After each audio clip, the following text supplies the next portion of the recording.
Good evening. I'm Dana Tyler.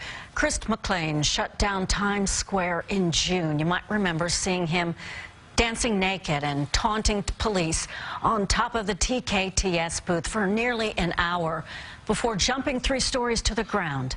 Today, he spoke exclusively to CBS 2's Bauman about what led to that meltdown.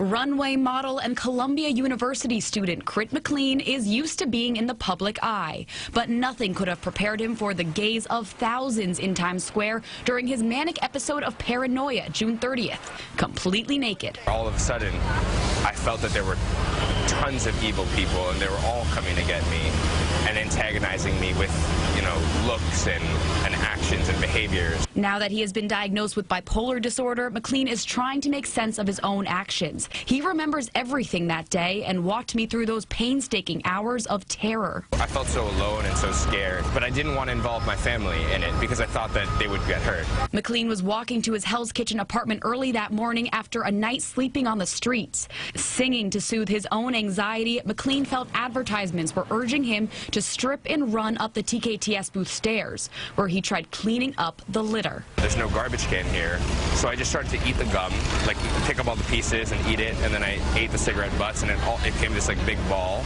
and it was my way to dispose of things. McLean says he did not trust the police officers approaching. Pigeons came and they excreted onto a police officer. And I took that as a sign of, wow, the animals are really protecting me. I can't trust these people. So he jumped and purposely avoided the police airbag below, fracturing his arm. McLean spent 3 weeks in Bellevue Hospital, and Friday, charges against him were dropped. I respect that my actions cost people, taxpayers money, and that's not what I had intended. Some of the conditions of those charges being dropped are Crit has to stick with his therapy and appear back in court within the next 6 months. But he says he looks forward to sticking with his artwork and seeing where life takes him next. In Times Square, Bauman, CBS 2 News.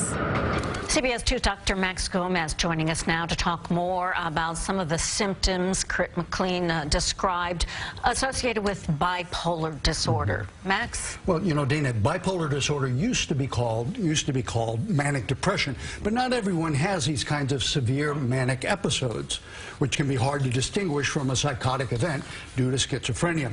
Now, there are various types of severe bipolar disease, and that type that Chris apparently has is defined by manic episodes that start out with feelings of elation, energy, insomnia, and grandiose racing thoughts. But in severe cases, that can spiral down into delusions and hallucinations, which clearly he suffered. At least that's the way he described it. He's working on it. He's working on it. Absolutely. Thank you, Max. You bet.